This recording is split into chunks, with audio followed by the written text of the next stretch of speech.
indo até o pátio. Podemos ficar morando aqui? Sim, podem. João retirou a denúncia e podem escolher, ficar aqui, ou lá. Ficaremos aqui. Queria pedir se posso casar com Jurema. Por mim, tudo bem, case que sejam muito felizes. Deve entretanto pedi-lo ao pai dela. Ele já concordou. Senhorzinho, o senhor só me fez o bem, devo-lhe tanto. Deus lhe pague. Serei fiel até a morte. No impulso que não pude evitar, Leôncio pegou minha mão e beijou-a. Ia ralhar com ele, pois nada fizera que me privasse de algo. Ajudara no que estava ao meu alcance. E vieram rápido em minha mente os dizeres do Mestre Jesus: quando fizerdes tudo o que deveríeis, dizei, sou servo inútil. E tinha feito tão pouco. Não deveria, entretanto, sufocar no coração daquele espírito um dos sentimentos mais nobres que existem, a gratidão. Leôncio me era grato, reconhecido. Lembrei que um dos 10 leprosos voltou para agradecer a sua cura a Jesus, pois ele realmente ficara curado, não só do corpo, também do espírito. Não deveria ralhar com aquele negrinho que surgiu na minha frente logo que retornei ao Brasil. Não teria sido eu um dos instrumentos divinos para ajudá-lo? Fizera pouco, ele fizera mais, porém sabia ser reconhecido. A gratidão é uma pérola muito valiosa, tesouro do coração. Em vez de dizer algo, coloquei a mão direita em seu ombro e dei-lhe umas palmadinhas amigáveis. Olhei para ele, seu rosto estava molhado de lágrimas, emocionado também, senti os meus lacrimejantes. Que bonito, exclamei. 2 heróis corajosos, choramingando como mulheres. Ora, vamos. Trate Leôncio de arrumar a casa para os seus e construir outra para você e Jurema. A alguns passos de nós, Teresa e os filhos, já com bom aspecto, observavam-nos emocionados, choravam, olhando-me agradecidos. Senti a energia que me lançavam, fluidos de gratidão e de bem-aventurança. Muitos dos empregados, escravos que os acompanhavam, contemplavam-nos. Senti que além do respeito, a admiração, olhavam-me com carinho, com amor. Sorri para eles, espontâneos, todos sorriram. Eram felizes. Capítulo 13, Pai Tomás. Em Santa Luzia, o entusiasmo tomava conta de todos, o trabalho de reconstrução ia muito bem. O coronel Francisco continuava do mesmo modo e inúmeros comentários se faziam em torno de sua saúde, ora que fora ferido, ora que estava tendo crises nervosas, que sofrera um derrame, que não estava bem mentalmente com a morte dos 2 filhos. Poucos amigos da vila se aventuraram a ir visitá-lo e foram recebidos por João e Marcina, que explicavam que o coronel Francisco dormia com medicamentos do Dr. Alfredo. João trabalhava muito, não tinha se encontrado com Glorinha mais, e esta reclamava. Também, diminuiu as visitas a Santa Luzia, não queria interferir no que João fazia, e assim ia lá só para ver Marcina. Todos sabiam, nas 2 fazendas, do nosso amor, menos mamãe. Ela sempre sabia de tudo o que acontecia pela redondeza, mas, desta vez, ninguém tivera coragem para dizer-lhe que Marcina e eu namorávamos. Nem eu. Rodeava muitas vezes com a intenção de falar-lhe e acabava perdendo a coragem. Estava preferindo até que contassem a ela, pois seria mais fácil confirmar. Ela já não estava tão zangada com Glorinha, que não estava mais no quarto e voltara a tomar as refeições conosco. Mamãe evitava falar no assunto, dizendo que não se interessava por esse casamento. Quase um mês se passou desde que João voltara. Estava uma tarde no curral, quando um dos meus homens veio avisar-me de que Abelardo, ex-noivo de Glorinha, pedia permissão para visitar-nos. Deixe-o entrar, avise mamãe, após sua saída, disse Anércio, que me acompanhava no trabalho de vistória dos animais. Que será que este sujeito quer? Será que está interessado novamente em Glorinha? Senhorzinho, a menina Glorinha é capaz de atirar nele. Será? E melhor irmos, Nécio. Vamos ver o que Abelardo quer. Logo que saímos do curral, vimos Abelardo na charrete. Trazia um bonito ramalhete de flores. Mamãe o recebeu na varanda e entraram em casa. Nécio e eu, rimos.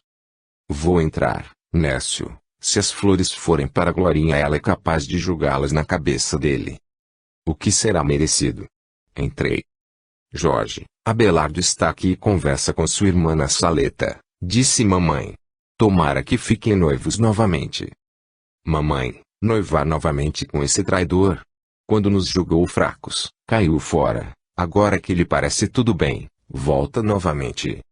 É preferível ele ao filho do coronel Francisco. Nada mais respondi. Não dava para comparar Abelardo com João. A porta da saleta estava aberta. Entrei. Abelardo estava sentado e Glorinha em pé encostada na mesa, e o ramalhete em cima desta. Cumprimentei-o friamente.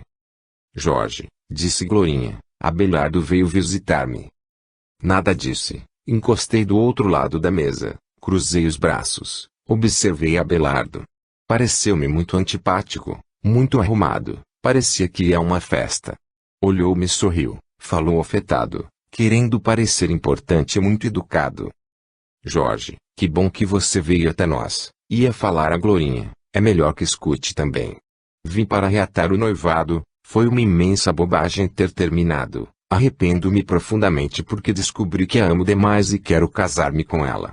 Seu pai, Coronel Castro, já dera sua permissão e certamente você, Jorge, agora no seu lugar, permitirá que reatemos o compromisso. Abelardo, se havia um compromisso, você o desfez, lembro-me muito bem. Naquele dia mesmo disse às minhas irmãs que não interferiria na vida delas. Não é a mim que deve perguntar, mas, sim, a interessada. Glorinha estava séria, colocara as mãos na cintura, deixando bem à mostra a sua garrucha. Abelardo insistiu. Jorge, você é o varão da família, elas lhe devem obediência. Senhor Abelardo, já disse que não cabe a mim refazer este compromisso. Glorinha já é bem crescidinha e saberá decidir, já que se trata da vida dela.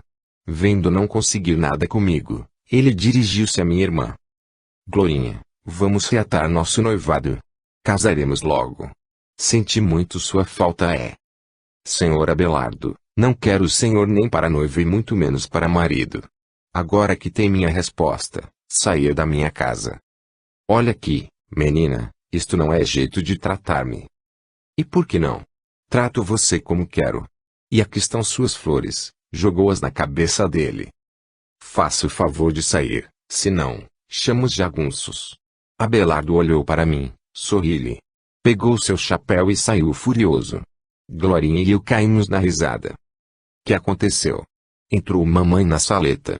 Abelardo passou por nós, nem se despediu. Glorinha jogou as flores na cabeça dele. Menina, que modos. Parece não ter educação. E você, Jorge, ri? Mamãe, disse-lhe Traço, é certo que Glorinha não foi lá educada. Temi que ela lhe apontasse a garrucha. Abelardo mereceu. Desfez o compromisso quando nos julgou derrotados. Éramos na época a parte fraca do desentendimento com o coronel Francisco.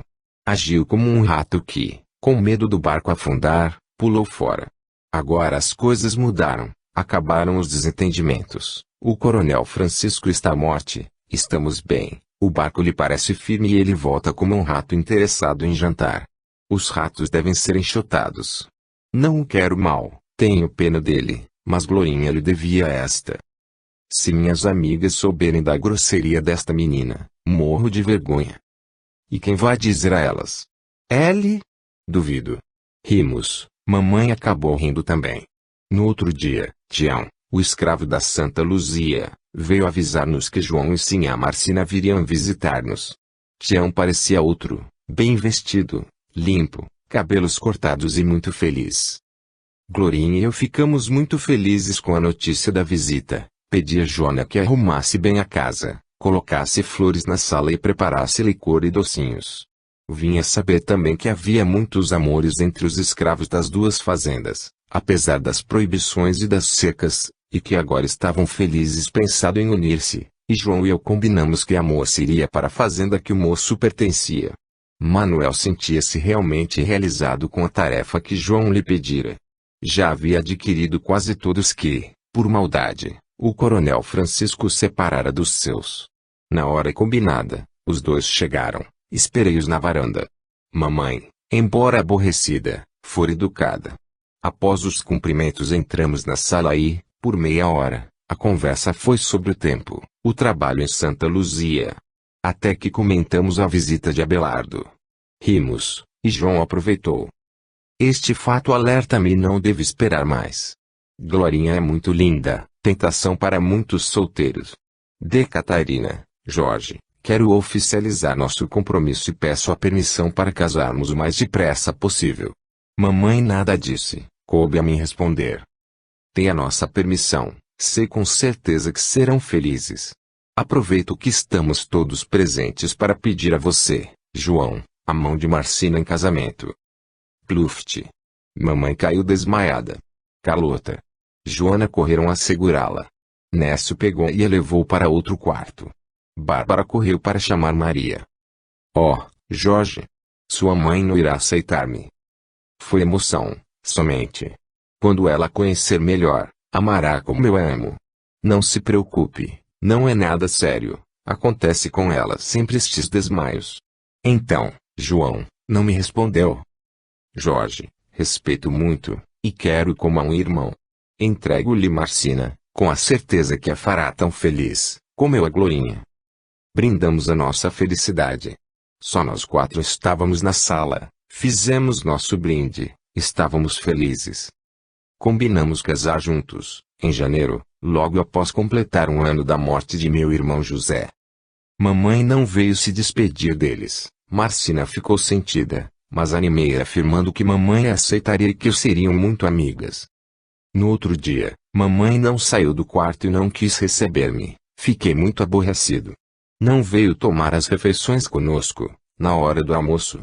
Carlota disse-me que mamãe estava muito triste e que dissera que ia morar com ela, quando casasse. Nem acabei meu almoço, fui para a varanda, não queria magoar assim minha mãe e também que saísse do seu lar por nossa causa. Não sabia o que fazer, lembrei-me de pai Tomás. Deveria agradecer-lhe por ter ajudado a esconder Leôncio e família e lhe devia uma visita, não fora vê-lo desde meu regresso. Pedi a Nécio meu cavalo e fui sozinho visitá-lo. A cabana em que morava parecia do mesmo modo, era uma casinha simples, com flores e plantas à sua volta. Sem descer do cavalo, bati palmas e uma voz harmoniosa respondeu de lá de dentro. Senhorzinho Jorge, pode descer, entrar. Desci do cavalo e então vi-o na porta, pareceu-me o mesmo de anos atrás, nada diferente nem mais velho. Pensei, bem que diziam que pai Tomás não envelhece, ninguém sabia com certeza informar a idade dele. Boa tarde. Cumprimentamo-nos sorrindo e ele, como se lesse meus pensamentos, respondeu-me. Os anos passam para mim também, senhorzinho, só que não me preocupo com eles, nem eu sei minha idade. Entre, senhorzinho, sente aqui para conversar em paz. A casa tinha 3 cômodos, onde sentei era o lugar em que recebia as pessoas, outro onde dormia, e o último a cozinha. Tudo muito limpo, muito simples. Tenho só um essencial, necessito de tão pouco, sorriu. Pelo jeito ele adivinhava meus pensamentos e espantei-me quando disse. Não, senhorzinho, não adivinho pensamentos, isso é o que todos pensam ao ver minha casa. Está, senhorzinho Jorge, aborrecido com assim a sua mãe. Ela sofre, queria o melhor para você e acha que será infeliz com sua escolha. Suspirei, estava realmente triste, olhei-o bem e falei com voz sentida. Às vezes penso, pai Tomás, que estou errando muito, que não faço nada certo, não queria ver os meus sofrerem, ainda mais por minha causa. Sonhei com outra forma de vida para mim e de repente me encontrei diante de tantas responsabilidades para as quais não estava preparado. O senhorzinho tem se saído muito bem, não deve se preocupar assim. Sim, a Catarina é boa e ama tanto os filhos, por que não conversa com ela? Por que não lhe diz dos seus sonhos, seus planos, o tanto que sentiu a tomar conta de Santana? Fale a sua mãe de sua preocupação com o bem-estar de todos, fale o que lhe vai na alma, do seu grande amor pela menina Marcina. Verá que acabará compreendendo. A vida é estranha, não é, pai Tomás? José, sim, sabia tomar conta de tudo com sabedoria. Há tanto tempo, o senhor, aqui mesmo, disse que ele partiria logo. O senhorzinho José não veio para ficar muito. Foi bom administrador. Era tão inteligente, não sei como não pensou que o coronel Francisco pudesse tocá-lo. Era inocente, não pensou que pudesse alguém ser tão mau. Repito, Foi ele bom administrador das coisas de Deus. Que administrou coisas de Deus? Para mim, quem administrava coisas de Deus era o padre. José foi muito religioso. Pai Tomás se confundiu. Pensei e ia corrigi-lo quando ele disse: Senhorzinho Jorge, a Terra, tudo o que existe nela, o universo e seus astros, tudo é obra do Pai, tudo pertence ao Criador, até nós. Muitos se julgam donos. Donos de quê? De terras, casas, engenhos, de outras pessoas. Moramos aqui por pouco tempo e o que levamos? Nada disto, voltamos só com o que nascemos, com o aprendizado que fizemos. Não somos donos de nada, na verdade, somos administradores das coisas, das obras do Pai. Senhorzinho José sentiu isto e foi um bom administrador. Tanto é verdade, menino Jorge, que quando seu corpo morreu, José se sentiu livre e partiu feliz. Olhava com atenção para Pai Tomás, pensava, era bem sábio, tinha grandes conhecimentos, ele que era um ex-escravo e que nem sabia ler. Arrepiei quando, calmamente, ele disse: Não podemos julgar os conhecimentos de uma pessoa só pela vida atual, senhorzinho. Não sou nenhum sábio, sou negro, fui escravo, por uma necessidade de aprendizado na humildade, mas nem sempre fui assim. O que sei, aprendi pelo Espírito, fato que o senhorzinho pode comprovar. Não vê o senhor os espíritos. De fato, vejo José feliz e meu pai bem triste. Senhor Joaquim foi bom, tanto que, quando seu corpo morreu, ex-escravos dele vieram ajudá-lo e encaminhá-lo para lugares bons. Senhor Joaquim era orgulhoso de ser bom. Orgulhava-se do bem que fazia, amava mais a terra que o reino dos céus. Sentiu-se dono, não administrador. Lá, inquietou-se pelas coisas que julgava serem suas, sentiu-se preso a elas e voltou. Sofreu, vagou por aí, como dono inconsolável por ter de deixar tudo. Agora que entendeu, acha-se bem. Isso é comum, senhor Jorge, muitos julgam-se donos das coisas de Deus, são escravos, são possuídos pelo que julgam possuir, e aos bens materiais ficam cativos. É grande a prova da riqueza e muitos sucumbem. Vivem na terra, são homens brancos, livres da escravatura que a lei impõe aos negros e, em vez de administrar a riqueza contribuindo para o bem de muitos, tornam-se escravos do que julgam possuir. Se assim, ser negro, escravo não é tão ruim, como pensam, disse, e Pai Tomás continuou a elucidar-me calmamente. Deus dá todas as oportunidades de aprender conforme necessitamos. Senhorzinho Jorge, muitos nada têm para administrar, são até escravos, mas não são livres como pensa. São cativos pelo desejo de ter, são possuídos pelo desejo de possuir. São os invejosos, senhorzinho, o desejo é tanto de possuir, de ter, que são duas vezes cativos. Poucos são os libertos, não têm o desejo de ter, e se têm, sabiamente administram e entendem que têm o poder transitório, que um dia deixarão. Tem que deixar, nada é deles, sim de Deus. E o bom administrador é aquele que tudo faz para que o maior número de pessoas usufruam do que administra. Entenda bem, senhorzinho Jorge, é tão jovem e tem nas mãos o poder sobre muitos, dependendo do senhor para viver aqui no corpo, para viver bem ou mal. Tem muito dinheiro e, se agir como sábio, administrará não deixando-se prender, porque nada é do senhor. Um dia partirá, seu corpo morrerá e não levará nada disto, pois até seu corpo ficará, nem este é do senhor, porque este não lhe obedecerá. Sei que é bom, sinto grande bondade no seu espírito e tem dois exemplos para seguir, o do seu irmão José, administrador sem se deixar possuir, e livre, e do seu pai que ficou cativo pelo que julgava possuir. Parou de falar, fiquei pensando no que ouvira, nos seus sábios ensinamentos. Sorriu para mim e serviu-me um chá cheiroso e apetitoso. Senti-me muito bem ao lado dele, aquela simples cabana dava-me paz. Pai Tomás, estas terras são tão lindas e é triste vê-las em abandono, só o Senhor e os fantasmas vivem aqui. São lindas e férteis, gosto muito daqui. Está errado, senhorzinho, os fantasmas foram embora, só eu vivo aqui. Dos espíritos que aqui estavam, uns foram embora, cansaram. Perdoaram, outros, rancorosos, foram atrás do coronel que abandonou o corpo. O coronel morreu?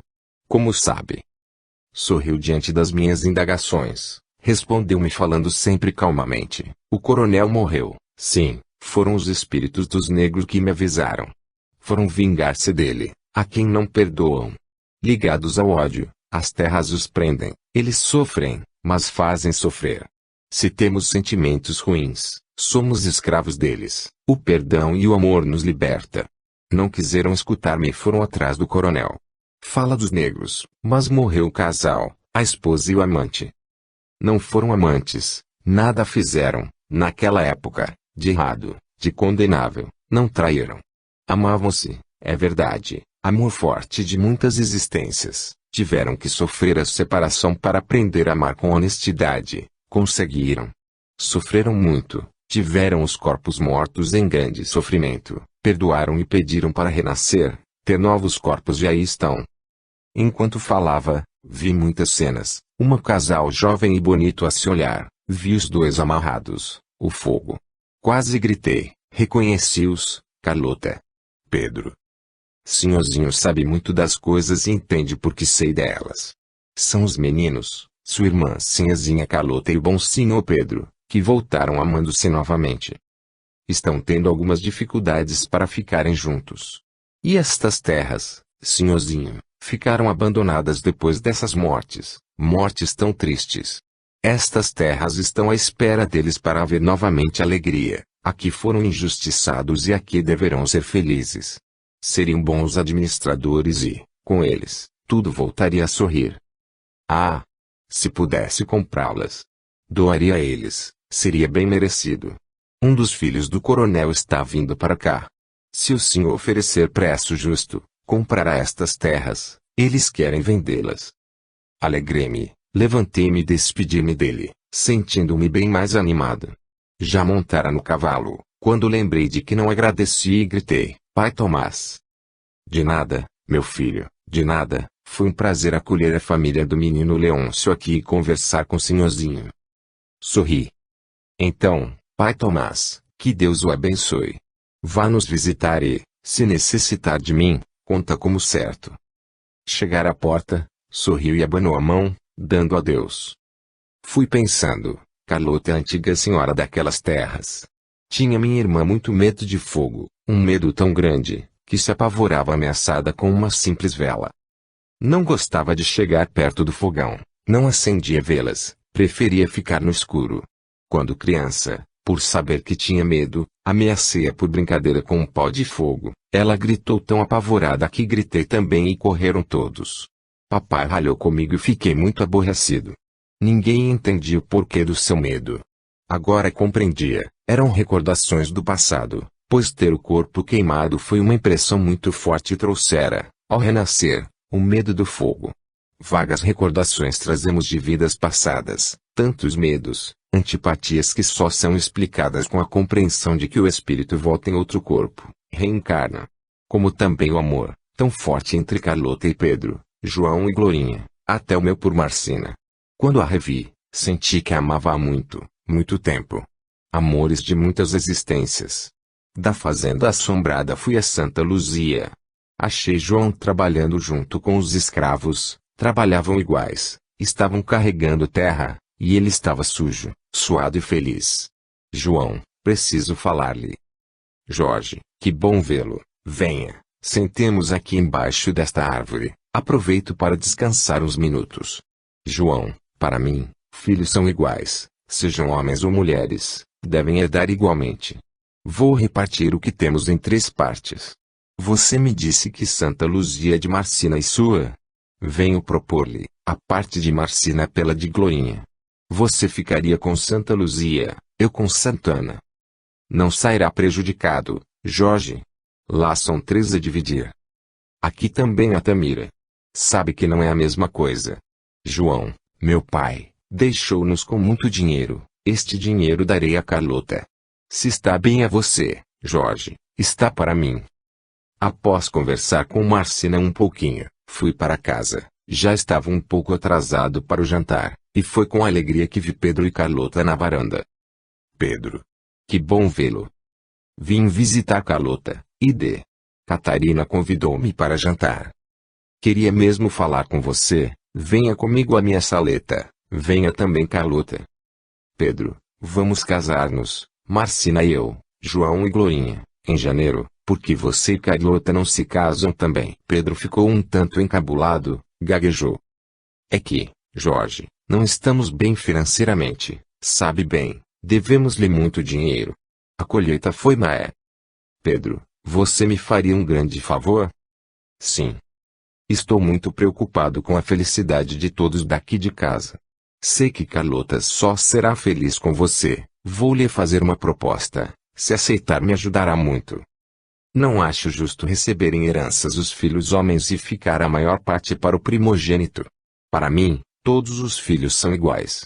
João e eu fizemos um trato. Já que ele casa com Glorinha e eu com Marcina, ele fica com Santa Luzia e eu com Santana. E Carlota fica com o dinheiro de que dispomos.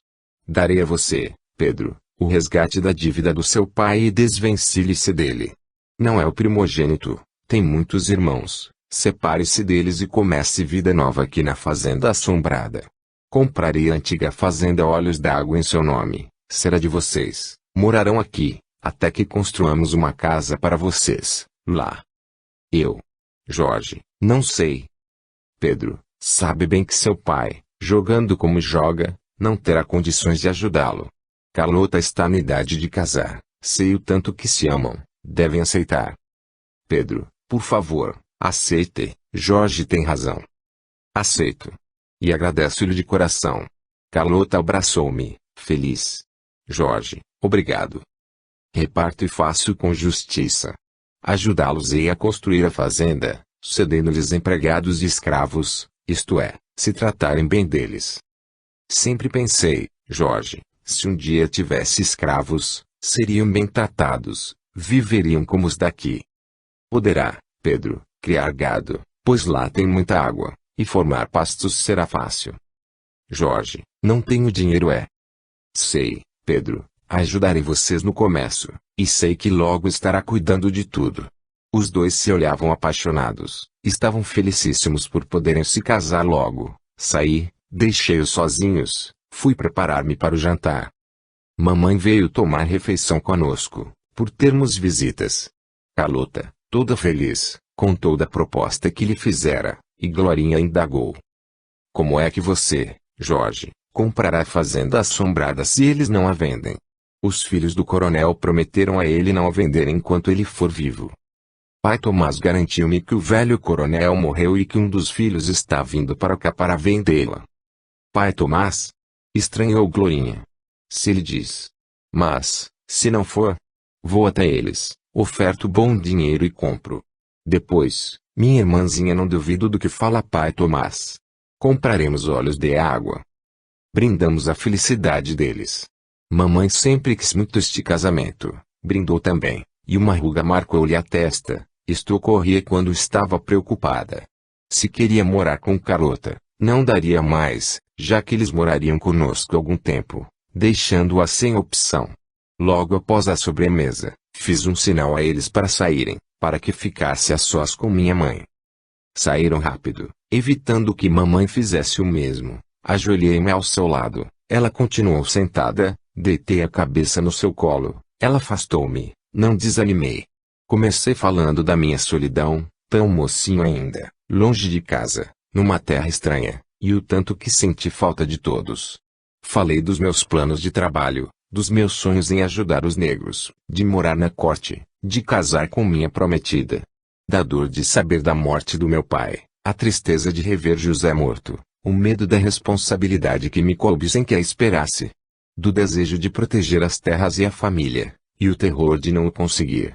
E a vontade de fazer a felicidade das três, pois eram o que restava da família. Falei que nunca me interessara por mulher alguma e que não me importei porque José se casara com Laurinda. Do interesse que senti em rever Marcina, do encontro em que ela me agradecera, da necessidade que senti em revê-la, indo onde sabia que passeava e do amor forte que nascera, independente da nossa vontade. Mamãe escutava sem me dizer nada, colocara a cabeça novamente em seu colo, e desta vez, não me afastara. Eu acabei por dizer: Mamãe, não quero que sofra, que pense em sair desta casa. Este é o seu lar, Aqui foi feliz com o papai, teve seus filhos e só deve sair daqui, quando morrer. Queria ter contado tudo à senhora, antes de oficializar o pedido de noivado, mas não tive coragem.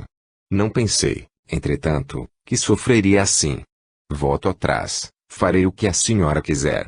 Preocupo-me com vocês, tenho a certeza de que Glorinha será feliz com João, ele é excelente pessoa, e agora que ajudarei Pedro, Carlota estará muito bem.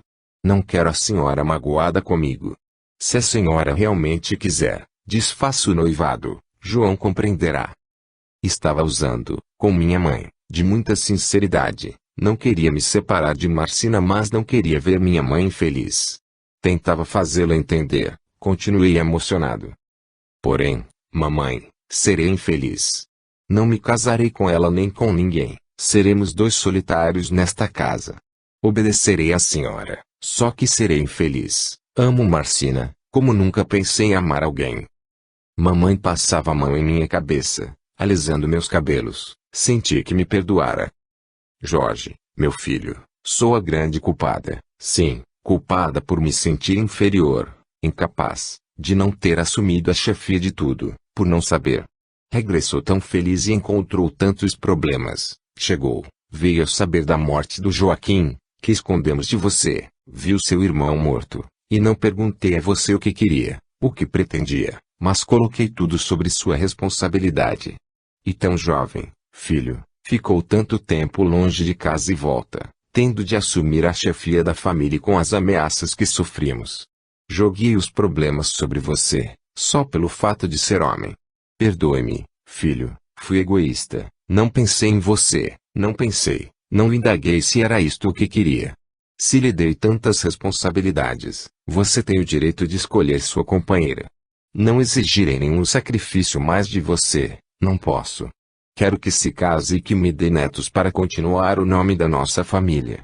Marcina não é a nora que escolheria, porém, aceito-a.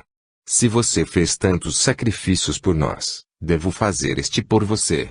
Quero feliz, esforçar-me-ei por esquecer o passado e tudo farei para ser amiga de sua noiva. Que casem os três. Mamãe soluçou, abracei-a, beijei e choramos juntos, e eu disse emocionado, obrigado mamãe, obrigado. Senti-me bem mais tranquilo sem desavenças em minha casa. 8 dias depois, veio um dos meus guardas avisar-me de que um dos filhos do coronel da fazenda assombrada estava na estrada. Sorri, contente, pai Tomás acertara. Convide-o para vir aqui, vou hospedá-lo. Serafim, assim se chamava o filho do dono da fazenda vizinha, era agradável, educado, aceitou de bom grado minha hospedagem. Após alimentar-se, foi descansar. À tarde, conversamos. Contou-me que o pai falecera com muito sofrimento, que ele e os outros 2 irmãos não tinham planos para voltar ao antigo lar, que tantas recordações dolorosas lhes traziam e que tinham eles se estabelecido na capital da província. E foi com alegria que escutei. Vim para vender estas terras. Ofereci um bom preço pela fazenda. Ele sorriu, satisfeito, aceitando sem hesitar. 3 dias depois, partiu e a fazenda assombrada era de Pedro. Mandei avisar pai Tomás. Manuel disse que ele só comentou, assim tinha que ser. Marcina e João visitaram-nos, minha noiva ficara acanhada, temia minha mãe, mas Catarina cumpriu o que me prometera, tratou os 2 irmãos bem, deixando Marcina muito feliz. Tive a certeza de que logo seriam amigas. Só que mamãe deixou bem claro que, enquanto o coronel Francisco vivesse, ela não iria na Santa Luzia e, se Glorinha quisesse vê-la, teria que vir à sua casa. Glorinha ainda andava armada, era geniosa, mandona. João era simples, não gostava de armas, e em pouco tempo tornou-se líder em suas terras, trabalhava junto com os empregados e os escravos, todos o amavam. Comentei com minha irmã. Glorinha, não é melhor você não usar mais armas? Ninguém anda armado em Santa Luzia. Vou deixar de andar com a arma na cintura, porém não me desfarei dela, terei uma sempre ao meu alcance. Já disse isto a João, ele concordou, nós nos amamos e respeitamos o modo de ser um do outro. Ficou olhando-me, e pelo que conhecia dela, minha irmã queria me pedir algo. Que quer, menina? Jorge, você é tão bom, que me acanho em pedir-lhe, mas é que desejo Bárbara para mim, queria que fosse morar comigo. Gosto tanto dela. Só isto. Claro, Glorinha, se ela quiser ir, pode levá-la. Obrigada. Deu-me um estalado beijo no rosto e saiu correndo. Olhei pela janela, foi encontrar-se com Bárbara, vi minha irmã contar-lhe a novidade e as duas se abraçaram felizes. Para muitos, seria estranho tanto carinho entre as duas. Uma sinhá, branca, filha de senhores de escravos e outra, negra, escrava. Não era segredo para mim, tinha a certeza de que o afeto entre as duas era sincero, antigo, eram espíritos amigos de outras existências. O coronel Francisco não melhorava, logo acabou a curiosidade sobre ele, como também as visitas. Marcina contou-lhe tudo o que acontecera, inclusive a morte de Lucas, e lágrimas correram pelo seu rosto. Logo, porém, seus olhos brilharam de ódio quando ela contou como ela e João estavam conduzindo a fazenda e falou dos casamentos. O coronel Gervásio, quando soube do casamento do João, veio confirmar. Desta vez João o recebeu com frieza, deixou que visse seu pai.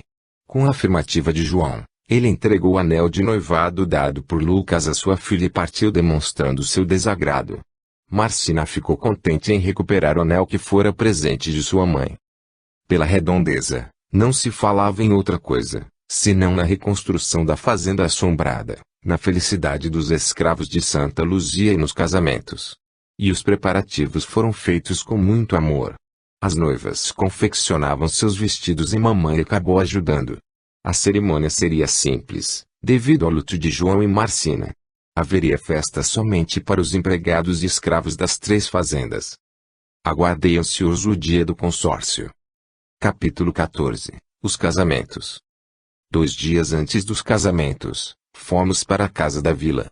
As amigas de mamãe e das meninas, curiosas, foram em casa. Recebemos visitas sem parar. No dia, todos estávamos nervosos. João e Marcina tinham ido também para a casa da vila.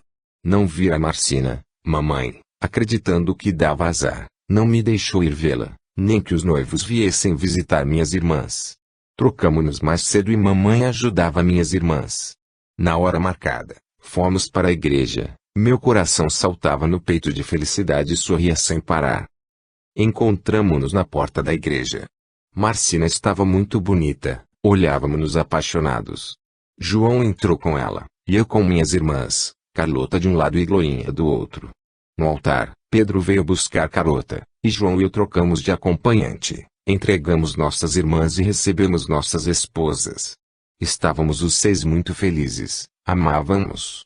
Até o vigário não me pareceu tão antipático.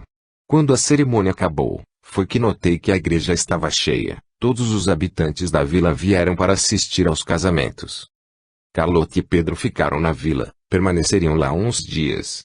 João e Glorinha passariam uns 2 dias na casa deles, na vila, depois iriam para a fazenda. Mamãe foi passar um mês na casa de uma sobrinha na vila vizinha e Marcina e eu fomos para a fazenda.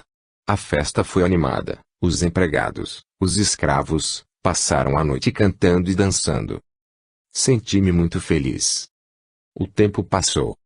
Mamãe e Marcina tornaram-se amigas, e Catarina nunca mais pensou em sair de casa. As duas faziam muita caridade.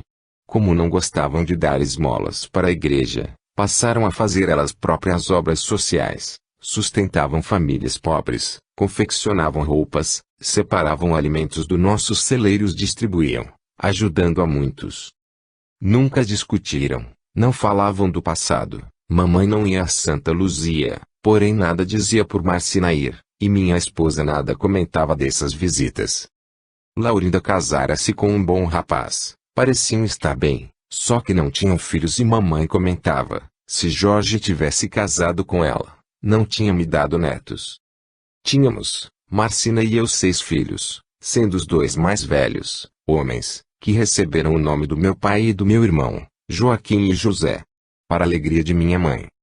Maria, a negra parteira, morrera, mas continuava ajudando a nós todos. Por 2 vezes tinha visto em volta de muita luz, parecia-me radiante e seu espírito continuou auxiliando a todos que lhe pediam. Todos na fazenda diziam que era uma santa que, em nome de Jesus, ajudava quem sofria. Para mim, Maria aprendeu nesta encarnação, nesta existência, a ter humildade, resgatou suas dívidas fazendo o bem, tendo o corpo morto, sentiu-se livre, e teve a liberdade merecida. No plano espiritual muitas vezes continuamos a fazer o que amávamos, o que fazíamos com amor na terra. Assim, continuou a fazer o bem e ajudar os que sofrem no corpo. Pai Tomás continuava morando na sua humilde casa. Pedro insistira com ele para que fosse morar perto da sede, numa casa melhor, mas ele agradeceu e não aceitou. Dizia que gostava da lei e que era mais do que merecia. Parecia o mesmo de anos atrás, e a única diferença foi que o corpo curvara-se um pouco para frente e alguns cabelos branqueavam. Atendia muitas pessoas, da vila, da redondeza, receitava seus remédios de ervas, benzia, era querido por todos e estava sempre feliz. Nunca fora nos visitar, não saía de sua casinha, só se fosse para visitar algum doente grave. Ia sempre conversar com ele, trocar ideias, e ele com seu modo simples elucidava-me. Falava das verdades das coisas simples, da religião dos seus ancestrais e dos ensinamentos de Jesus. Ensinos estes que foram esquecidos pelos homens na ambição de possuir o mundo, os bens materiais, haviam colocado em segundo plano o reino dos céus. A fazenda Boa Esperança, antiga fazenda assombrada, modificara-se, não se viam ali mais espíritos, e os fantasmas ficaram só na história. Pedro fizera uma fazenda de criação de gado, e prosperava. Moraram conosco mais de um ano, depois que se casaram, construímos uma sede muito bonita perto da divisa, ficando próxima da nossa casa. Reconstruíram a fazenda, eram felizes. Estamos novamente em janeiro, era mais um aniversário da morte de José, do meu regresso. Marcina, logo após o almoço, disse-me que ia visitar o pai, e resolvi ir junto. Fomos na charrete, as crianças iam atrás em algazarra. Raramente acompanhava Marcina nas suas visitas ao pai e à irmã, e se acompanhava ia para a casa de Glorinha. João construíra outra casa para eles, menor, mas confortável, perto da outra, num lugar mais alto. Da fazenda Morro Vermelho, só a casa velha ficara, tudo se modificou com a fazenda Santa Luzia. João prosperava, os escravos viviam bem, era um lugar de fartura e bem-estar. Ao chegarmos, Tamira veio encontrar-se conosco, toda contente, ela adorava os sobrinhos, 6, nossos filhos e 10 de João. Estava mais feia ainda, gorda e desajeitada, mas era feliz, estava sempre rindo. Quando casamos, deixei Marcina à vontade para levá-la conosco. Tamira não saía de casa, não gostava de ir a lugar nenhum e, se tentassem tirá-la, gritava, sapateava e chorava desesperada. Andava por perto da casa no pátio, no pomar, mas bastava falar que a levaríamos a outro lugar para ela se desesperar pedindo para não ir. João e Marcina combinaram que tudo fariam para que a irmãzinha doente fosse feliz, que ninguém iria ter vergonha dela e que sua vontade, dentro dos limites, seria respeitada. Assim, ficou morando na casa antiga, com o pai enfermo e com as negras a cuidarem deles. Ajudava Marcina a descer, quando uma das amas veio dizendo, Sinhá Marcina, Tamira está muito inquieta. Hoje cedo, sem que víssemos, ela pegou o prato de mingau e deu ao senhor seu pai, sujando-o todo. Falarei com ela, disse minha esposa se aborrecendo. Tamira já rolava pela grama com meus filhos. Adorava brincar, estava sempre se divertindo com os negrinhos da fazenda, sujava-se muito, tinha boa saúde e me parecia muito bem. Deixei-os e fui para a casa de minha irmã. João saíra e Glorinha estava muito ocupada. João e minha irmã eram felizes, pareciam dois namorados rodeados de filhos, o lar deles era muito agradável. Para não incomodar, voltei para a antiga sede, sentei-me na varanda. Escutei as crianças rindo, brincavam no pomar. Lembrei-me da última vez que estivera naquela casa, fora logo após meu casamento, quando viera visitar o coronel Francisco. Estava um tanto constrangido, entrei nos aposentos do meu sogro inquieto e este, ao me ver, estremecera, suava, seus olhos crisparam-se de ódio. Saí rápido do quarto. Marcina foi acalmá-lo e fiquei esperando-a na sala, aborrecido por sentir-me tão odiado. Foi aí que vi os espíritos de 5 negros. Fiquei arrepiado, não consegui me mover, e paralisado, Senti muito medo. Estavam machucados, sangravam, estavam juntos. Era uma visão assustadora. Pararam na minha frente, olhavam-me, ficando a alguns metros de distância. Um deles me disse: Senhorzinho Jorge, não queremos lhe fazer mal, queremos bem o senhor pelo modo que trata nossos irmãos, os negros escravos. Temos respeito ao senhor. Nada tem a temer de nós, mas é melhor não se meter onde não é chamado, não interferir na nossa vingança. Porque o senhor se preocupa com este monstro. Ele o odeia tanto como a nós. Se ele pudesse, matava-o como fez ao senhorzinho seu irmão e a tantos outros. Deixe-nos em paz. Estava do mesmo modo, quis falar, meus lábios não obedeceram. Pensei, sofrem também, estão feridos. Será que esta vingança lhes faz algo que os ajude? O mesmo negro sorriu e falou: o senhor é bom em ter pena de nós. Sofremos, sim. Vê minhas costas. Virou por segundos. Suas costas sangravam com sinais de chicotadas. Dói, sinto dores. Prefiro senti-las e fazer este diabo sofrer, pois não dá para esquecer. Aqui vêm os homens, dizem ser socorristas, aconselhar-nos a perdoar para sermos curados e para termos paz, porém não queremos. Cada sofrimento deste maldito é pouco para nós. Sofremos, mas nos vingamos. Estamos aqui e daqui não sairemos, não fazemos mal a quem não merece. Ao senhorzinho João e assim é a glorinha até servimos. Somos em muitos, nos repartimos, uns tomam conta do peste do senhor Chico e outros do senhor Lucas. O senhorzinho nos vê, é melhor não voltar aqui e não interferir nas nossas vidas. Ainda tive coragem e indaguei, o coronel já não sofre, inválido como está? Não existe Deus para castigar? Deus existe, mas ele não se importa em castigar, resolvemos castigá-lo nós mesmos. Tudo o que o coronel Francisco sofrer, é pouco. Já avisamos o senhor, não se meta. Sumiram e permaneci imóvel, suando. Fui me acalmando e comecei a orar, pedindo a Jesus proteção. Foi João quem me tirou daquele torpor. Vem Jorge, vem para a cozinha. Bárbara preparou-nos um cafezinho especial. Senhorzinho Jorge, que tem? Está branco, disse-me Bárbara. Nada, não sei, respondi. É esta casa, ainda bem que a nova logo ficará pronta. Não gosto daqui, parece-me cheio de fantasmas. Até falei com o pai Tomás. É? E o que ele disse? Para não interferir em assunto que não seja meu. Nada que tenha aqui nos fará mal. Desde este dia, não voltei mais a ver o coronel Francisco. Nestes anos todos, meu sogro estava do mesmo jeito, paralítico, só mexia um pouco com a cabeça e com os olhos, não falou mais. Nunca mais vi os negros obsessores. Orava sempre por eles para que perdoassem o coronel. Nas reuniões evangélicas que continuávamos fazendo uma vez por semana, orávamos por eles. Pensava sempre no que Jesus nos recomendou, que perdoássemos sempre. O perdão nos dá paz, não perdoar é acarretar sofrimentos. Querer vingar é fazer sofrer e padecer junto. Pensava com certa ansiedade no coronel e nos filhos mortos, com aqueles espíritos como companheiros, com eles cobrando o que lhes achava devido. Todos cativos. Uns por terem feito tanto mal, ligaram-se às trevas, e os outros cativos pelo ódio, negando-se libertarem pelo amor, pelo perdão, não esquecendo do mal que lhes fizeram. Deu-me vontade de ver meu sogro, naquele momento. Entrei na casa e, no hall de entrada, escutei Marcina lendo o Evangelho. Ela lia sempre para o pai, falava a ele com doçura e carinho dos ensinos de Jesus. Marcina parou de ler ao me ver. Tirei o chapéu, aproximei-me devagar, fiquei na frente do meu sogro. Encaramo-nos.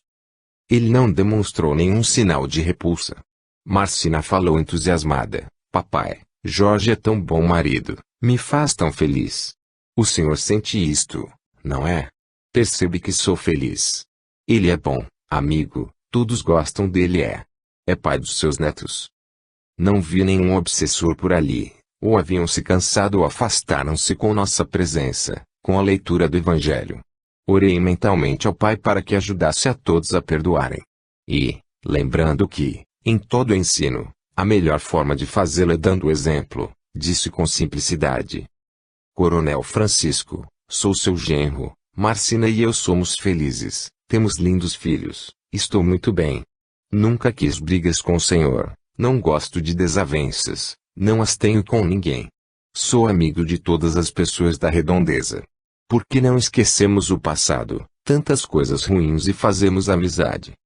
O coronel Francisco estava velho, cabeça totalmente branca, pálido, semblante cansado, muito enrugado, pois muitos anos fazia que estava entre o leito e a cadeira, sempre necessitando de que os outros o transportassem, tendo por companhia a filha que desprezara tanto e os negros a lhe servir, negros que odiara tanto. Senti que tudo isto modificara-o. Ele esforçou-se, afirmou levemente a cabeça, seus olhos piscaram muitas vezes. Marcina sorriu, contente, era o que sempre queria, que fizéssemos amizade, e falou alto. Jorge, ele aceita, este é o seu sinal de sim, ele quer ser seu amigo. Marcina deu-me um estalado beijo no rosto, senti-me satisfeito, aproximei mais dele, coloquei a mão no seu ombro, e disse-lhe baixinho. Devemos nos aceitar, coronel. Peço-lhe perdão se fiz algo que lhe desagradou e perdoou o mal que nos fez. Há muito tempo, meu sogro, nós já o perdoamos. Sabemos que mandou matar José, meu irmão. Vamos esquecer as mágoas, devemos perdoar e também ser humildes e pedir perdão, peça perdão a Deus e também a quem ofendeu. Olhou-me demoradamente, seu olhar já não era tão duro, já não tinha ódio. Sentamos e Marcina continuou a ler o Evangelho, a parábola dos talentos. Quando acabou, Marcina pediu-me que fizesse a oração de encerramento e a fiz, comovido. Deus, nosso Pai, agradecemos todos os benefícios que recebemos. Hoje, quero agradecer especialmente por ter feito amizade com meu sogro e permita ao Senhor que nos tornemos amigos por todos sempre. Agradeço a oportunidade que nos dá com o coração, esta força maravilhosa que tanto bem nos faz, ajudando a sermos humildes e a aceitarmos os sofrimentos do corpo como remédio à nossa alma enferma. Ajuda-nos a ter paz e a viver os ensinos que, com o exemplo, Jesus nos deixou. Amém. Pai. Despedimo-nos, fomos embora. Estava me sentindo muito bem, feliz. Lembrei do que Jesus dissera, se está para fazer sua oferta, sua oração ao Pai, lembre-se, tem algo contra seu irmão, vai primeiro até ele, reconcilie, depois volte a fazer sua oferta, sua oração.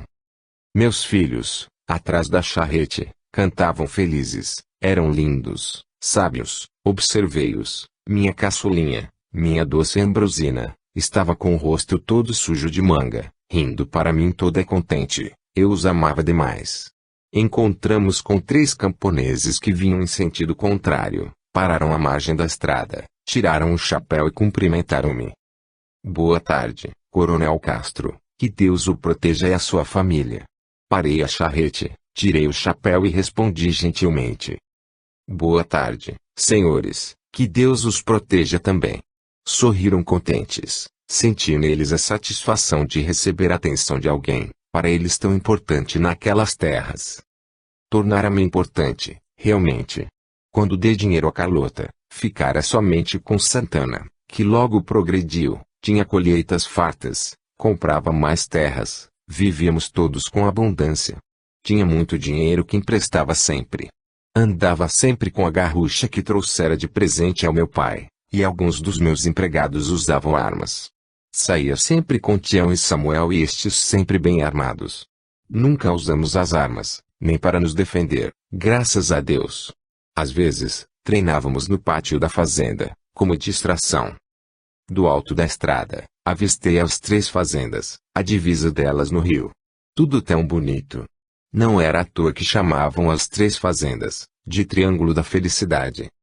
Olhar tudo dava-me paz, tranquilidade. Era respeitado por toda a redondeza, e sempre convidado para entrar na política, mas não aceitava, político nem sempre agrada a todos e não queria desavenças com ninguém. Do meu antigo sonho, ser um abolicionista, pouco ficara. Meus escravos viviam muito bem, eram colonos. O que fazia por eles, negros, era comprar mais do que necessitava, unir famílias separadas. Dava também dinheiro a 2 amigos de uma família da vila, que moravam na capital da província, para que eles promovessem fugas e para que comprassem escravos maltratados para libertá-los. Como tinha muito dinheiro, era rico, Usava meu prestígio junto a outros senhores de escravos para que os tratassem bem. E com o delegado, para que não os perseguisse. Embora contra gosto, muitos não ousavam desagradar-me. Muitas vezes fugitivos apareciam nas minhas terras. Manuel escondia-os com minha permissão e ia até seu senhor para comprá-los e às vezes trazia toda a família. Nunca me foi negada uma compra, eu era importante demais para que me desagradassem. Se o escravo fosse bom, ficava conosco, se fosse ruim, deixava-o ir embora. Olhando da estrada a beleza dos campos e das plantações, sentindo a bonança que ali reinava, recordei o que pai Tomás sempre me dizia: Senhorzinho Jorge nada tem, essa é a verdade, porque nada disto que desfruta, que o mundo acha que é do Senhor, é realmente seu. Tudo é de Deus, do Pai, tudo a Ele pertence, até nós. Pode Ele nos emprestar por algum tempo e fazer-nos assim seus administradores. Deve o senhorzinho conscientizar-se bem disto e administrar, somente. Veio nesta existência para administrar esta parte tão pequena da terra. Seja sábio. Como o senhorzinho é bom, administre com sabedoria e amor sem se deixar prender a ela, sem se iludir pensando que lhe pertence. E a leitura que Marcina fizera ao pai enfermo, deixou-me com mais argumentos para meditar. Não deveria esconder o talento que recebera na terra, como um avarento, tinha o dever de multiplicá-lo em benefício de muitos. Não era fácil ter poder, riqueza material e ser livre, não sendo escravo dela. A riqueza de bens materiais é uma prova difícil, de que Jesus nos alertou dizendo que não era fácil um rico entrar no reino dos céus, e que o perigo estava em mais amar o reino da terra do que o reino dos céus. Não podemos servir a Deus e a Mamon.